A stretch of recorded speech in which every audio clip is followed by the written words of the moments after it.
Good afternoon, I'm Mai Rodriguez. Today on Newsfeed at noon, Florida braces for yet another powerful storm, even as it's still rebuilding from Hurricane Helene. Here at home, the country's August unemployment rate drops. Today is the last day of filing of certificates of candidacy for the midterm polls. The Comelec says there will be no extensions. And if you're on the hunt for famous movie and TV props and costumes, an auction in England will have you covered. Thank you for joining us. Still recovering from the deadly Hurricane Helene, Florida braces for yet another powerful storm. U.S. officials urge residents to heed evacuation orders in order to save lives. Eugene Adalia reports. A mad rush out of Florida as another powerful storm bears down on the state, still recovering from Hurricane Helene. With winds of up to more than 230 kilometers per hour, the National Hurricane Center warns Hurricane Milton poses what it calls a multi-hazard event. Blistering winds, storm surges, serious flooding, downed trees, and power outages. I want to urge everyone, if you've been ordered to evacuate, those evacuations orders are serious and you absolutely must follow them. A call echoed by the White House. To everyone in the path of Milton, the time to prepare is right now. Please, please, please listen to local officials. It could save your life. Milton, a Category 5 hurricane, is forecast to make landfall on Wednesday on the western coast of Florida. Florida, the Carolinas, and much of the South are still rebuilding from the massive destruction left by Helene, which killed more than 200 people across 6 states. Eugene Adalia, BNC. U.S. Vice President Kamala Harris also calling on Florida residents to listen to their officials. Most of Florida's west coast are already under emergency and evacuation orders, and residents have been told to leave while they still can. Please listen to your local officials, because I know a lot of folks out there have survived these hurricanes before. This one is going to be very, very serious. And I urge you to please just grab whatever you need. Listen to the orders you're getting from your local officials. They know what they're telling you, and they know what Milton is about to be. So please do that. As Floridians flee Milton, a team from the National Oceanic and Atmospheric Association flies into the hurricane on board their plane nicknamed Miss Piggy. These so-called hurricane hunters collect data from inside storms using P-3 Orions, the aircraft originally designed to hunt submarines during the Cold War. The data they collect helps build a better understanding of seaborne hurricanes and assist disaster planners in dealing with them as they approach land. Today is the last day of filing of certificates of candidacy for next year's midterm polls. Hannah T is on the scene at the Manila Hotel for an update. Hannah. The last day of the filing of certificates of candidacy has been relatively quiet so far, a contrast to yesterday's flood of public figures submitting their COCs. Sige Party List Representative Rodante Marcoleta has just filed his COC for Senator. Marcoleta, who previously clashed with Comelec Chairman George Garcia over accusations involving offshore accounts, says he's now put the issue behind him. He says he is fully prepared to run for senator. Despite their past conflict, Marcoleta expressed confidence in Comelec's ability to conduct a fair and transparent election next year, which is why he decided to proceed with his candidacy today. One of his key priorities once he wins a Senate seat would be to strengthen the Senate's oversight function, ensuring that laws are implemented correctly, something he felt was lacking during his time in the House of Representatives. Quezon City Councilor Kate Cositeng has also filed as the first nominee of Kababaihan Party List. Cositeng advocates for the legalization of abortion when a pregnant woman's life is at risk or in cases of rape. Peter Advincula, better known as Bicoy from the controversial Ang Totoong Narco List videos, has also filed his COC for senator today. Advincula faces a perjury charge after recanting earlier statements that linked various politicians to illegal drug activities. Former Catanduanes governor and two-term congressman Leandro Veselas Jr. has also submitted his candidacy for senator under a faction of Partido Federal ng Pilipinas, the party affiliated with President Ferdinand Marcos Jr. The United Frontliners party list also filed today with former PNP Deputy Chief Rodel Sanmonia as their top nominee. Former Bohol Governor and Congressman Arthur Yap aims to return to the House of Representatives as the first nominee of party list group Murang Corriente. Similarly, former Pangasinan Congressman Hernani Braganza is eyeing a comeback as the first nominee of the Aksyon Dapat party list. Mai, so far we've seen around 7 senatorial aspirants file their COCs today, as well as 6 party list groups. Although the number of filers are relatively low at the moment, we expect a surge of aspirants within the afternoon. Mai? Hannah, I know it's a bit quieter today, but aside from Congressman Marcoleta, do we expect any other high-profile politicians to file their COC? Yes, actually former Senator Kiko Pangilinan has already expressed his intention to file today, so we're expecting him to arrive sometime this afternoon. Mai? Hannah, given that today is the last day of filing, will the Comelec offer any extension? Mai, there won't be any extensions in terms of days, but the Comelec has mentioned that they will continue to accommodate aspirants even beyond the 5 p.m. cutoff, much like they did yesterday, considering the expected rush of filers. Back to you, Mai. Thank you. Hannah T. reporting live from the Manila Hotel. Let's now get the latest on the local races. Our reporter Zandro Ochona is on the scene at the Comelec Regional Office in San Juan. He now joins us on the line. Zandro, what's the latest? My congressional seat aspirants are lining up here at the office of the Regional Election Director, NCR. Since the first day of filing, at least 78 have already filed their COCs, and those who are filing are continuing to flock here.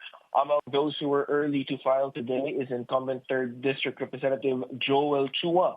He was accompanied by Mayor Hani Lacuna, who said she still treats Mayor Isko Moreno, or former Mayor Isko Moreno, as her younger brother. Former Manila Mayor Isko Moreno and former Manila Vice Mayor, or rather Manila Vice Mayor aspirant Chi Atienza, filed their certificates of candidacy early this morning. They are running under Aksyon Demokratiko. The tandem is set to go against incumbent Mayor Lacuna and Vice Mayor Yul Servo. Lacuna and Moreno were former allies. Lacuna served as the Vice Mayor of Manila during Moreno's term as mayor. Moreno also considers Lacuna's father, former Vice Mayor Danny Lacuna, as his political mentor. However, in San Juan, incumbent San Juan Mayor Francis Zamora and his siblings, San Juan Representative Beldora and Taguig Pateros Representative Pami Zamora, all filed their COCs today. The Zamoras first attended a mass together before proceeding to filing their own COCs. Former Mandaluyong Representative Fanny Gonzalez also filed her COC, seeking a comeback in the upcoming polls. She was accompanied by her husband, incumbent Mandaluyong Representative Neptali Gonzalez. Mai? Thank you. Zandro Ochona reporting from the Comelec Regional Office in San Juan. Over now to Quezon City, where more aspiring young politicians have thrown their hat in the ring. Among them, Councilor hopeful Luigi Pumarin, son of 3rd District Representative Franz Pumarin. Luigi tells BNC's at the forefront he can offer something different from his father. I'd like to pick up and continue what he's done for the city and the district. And at the same time, I want to give, my own take, some fresh ideas, coming from a marketing background. I came from the private sector. I feel like I could give a new perspective. And I've always believed in that just because things are going well doesn't mean that you can't improve upon it. So I feel like there's always an opportunity to improve and add on. Re-electionist Councilor Chucky Antonio also saying he has a lot more to offer to Quezon City. He also shares how the current divisiveness in politics could supposedly be an opportunity for young politicians. There are a lot of good things that have been done by the people that have come before us. And I feel like this is our opportunity to be the bridge between that generation and taking good things from that generation, bridging it to our generation. If we put ourselves into that whole landscape of negativity and all that, we won't be part of the solution. Coming up, Cavite Governor John Vic Remulla takes his oath as new DILG Secretary. This and other stories when Newsfeed at Noon returns. Keep it here on BNC.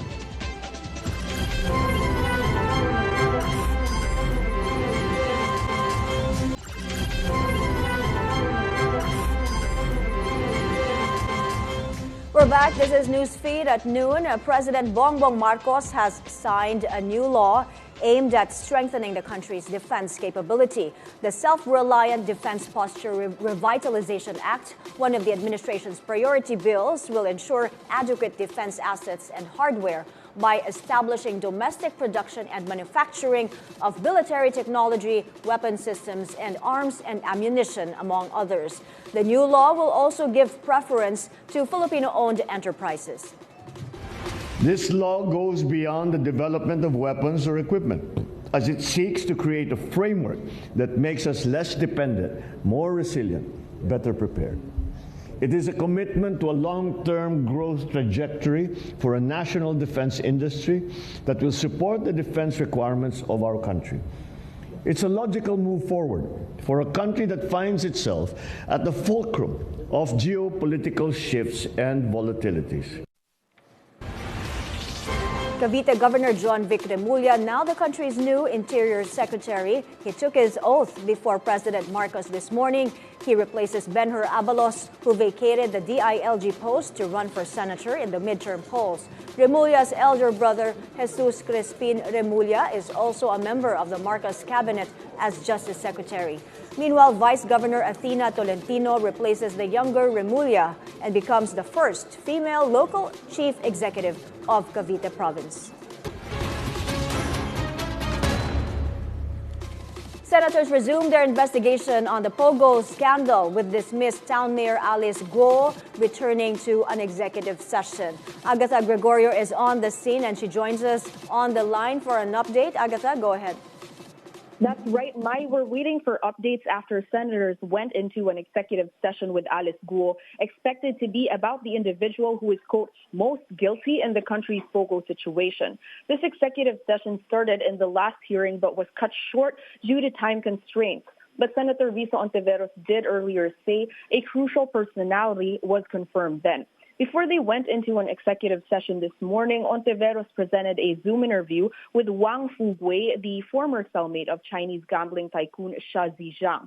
Here, Wang revealed that Gogh's campaign in the Philippines was arranged by Chinese state security. Xia was the one who said in an Al Jazeera documentary that Gogh is a Chinese spy. Wang elaborated on this during the interview. 并不是什么特殊的，只是正好有一份他的国安背景的资料在里面，他的情况和佘志良先生有很多相似的点，我也只能说到这里了，因为我不是佘志良先生本人，按照我和佘志良先生的约定，我只能透露这么多了，抱歉。Wang added Xia would be willing to cooperate with Philippine authorities. Mai? Agatha, regarding this, did senators mention if they would talk to Xia himself? Yes, Mai. Ontiveros emphasized that they need to talk to Xia and the Foreign Affairs Department should make it happen. But she also acknowledged Wang and Xia may have their own agenda and interests. But when Ontiveros looked into Xia's travel records, she verified that Xia has deep ties to the Philippines, constantly entering and exiting the country. Back to you, Mai. Thank you, Agatha Gregorio, reporting from the Senate.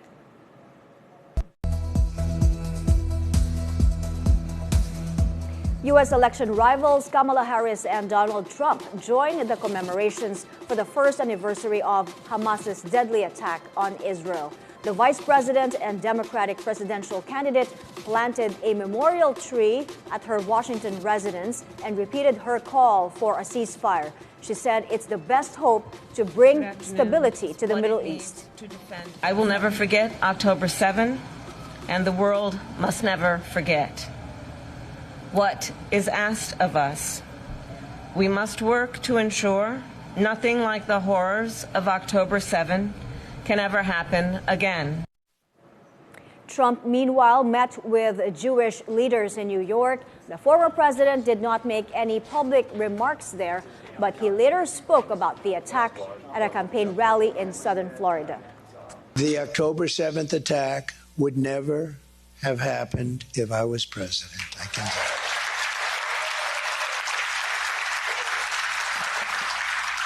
The past few years have proven that weakness only begets violence and war. And you see that it's weakness, but it's also, there's a lot of hatred going around also. Not just weakness, it's hatred. There's a lot of hatred on a certain side.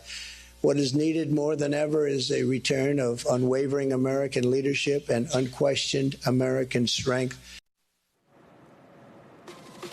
With less than a month to go before the November 5 vote, it's time to brush up on your knowledge of one of the most confusing parts of the U.S. elections, the Electoral College. Why are swing states so crucial, and how are the votes distributed? Take a look.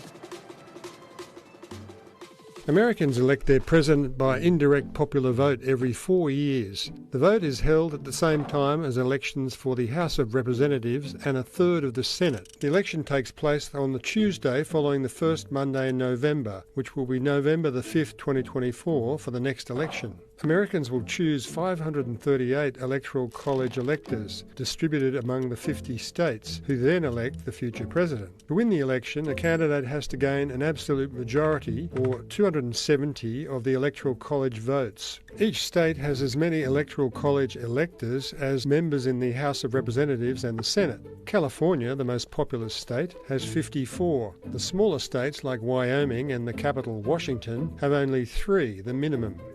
The winning candidate in each state takes all the Electoral College votes in that state, except Maine and Nebraska, which distribute them proportionally.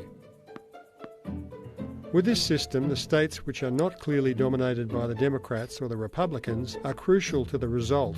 They are called swing states, the key states which can change from one party to the other and have an impact on the election result. The list of swing states changes with each election. A shocking new report from the UN reveals criminal networks in Southeast Asia are widely using the messaging app Telegram, making it a hotspot for crypto fraud and money laundering. The UN Office on Drugs and Crime says hacked data, including credit card details, passwords, and browser history, are being openly traded on Telegram's poorly regulated channels. Cybercrime tools are also sold, while unlicensed cryptocurrency exchanges offer money laundering services. The report identifies Southeast Asia as a major hub for a $37 billion industry largely run by Chinese syndicates targeting victims worldwide with fraudulent schemes. This is a growing concern for countries like the Philippines, which is also vulnerable to cybercrime and scams targeting the digital economy.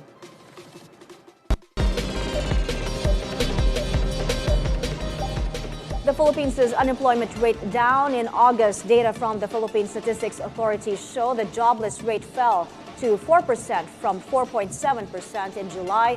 That translates to some 2.1 million unemployed Filipinos. The current rate also lower than the 4.4% recorded a year ago. Meanwhile, the unemployment rate inched up to 96% in August, up from July's 95.3%. The country's foreign exchange reserves surged to a new record high in September. Data from the Bangko Sentral shows gross international reserves, or GIR, increased to $112 billion, surpassing the previous record of $109 billion set in 2021. This figure is 4% higher than the $108 billion recorded in August. The BSP credits the increase to net foreign currency deposits, including $2.5 billion from a recent global bond sale, an upward valuation adjustment in gold holdings, and net income from overseas investments also contributed to the growth. These reserves provide a crucial buffer for the Philippine economy, equivalent to 8.1 months of imports of goods and services, helping shield us from external shocks and sharp currency fluctuations. Billionaire Kevin Tan is officially joining the board of his family's property business, Megaworld Corporation. He takes over from his mother, Catherine Tan, who has stepped down from her position. In addition to joining the board, the 45-year-old has also been promoted to executive director. Prior to this, Kevin Tan served as Megaworld's executive vice president and chief strategy officer. Coming up, Britain's Duchess of Sussex attends a gala for a children's hospital in LA. Details when we come back. You're watching Newsfeed at noon, only here on BNC.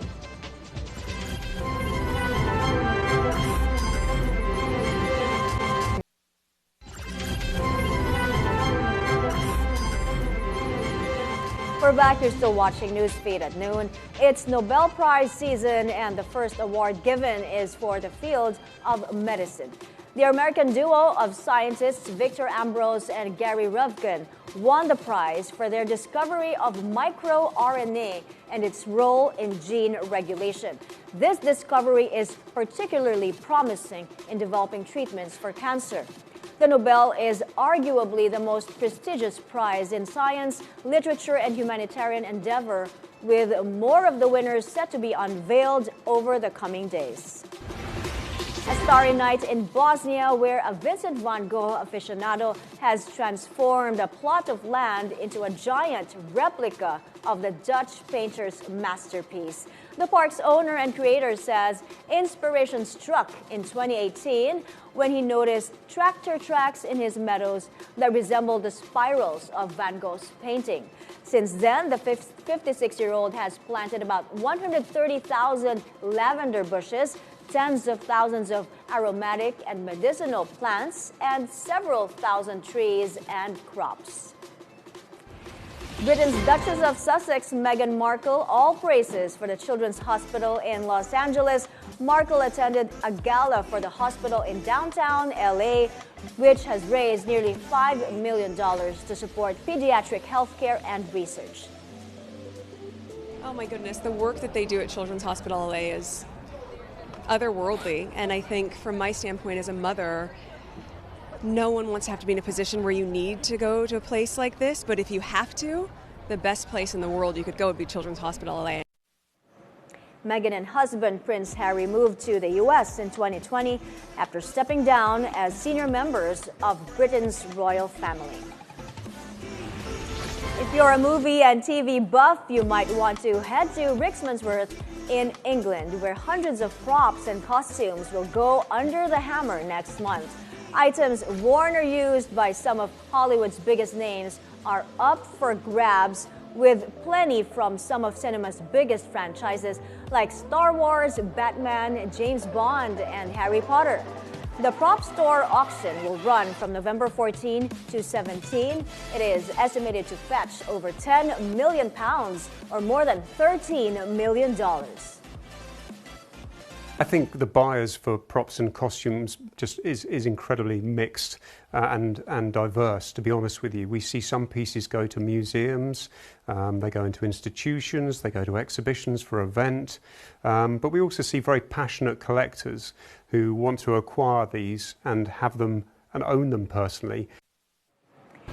And those are the news this hour. I'm Mai Rodriguez. Keep it here on BNC, the Billionario News Channel. Good afternoon.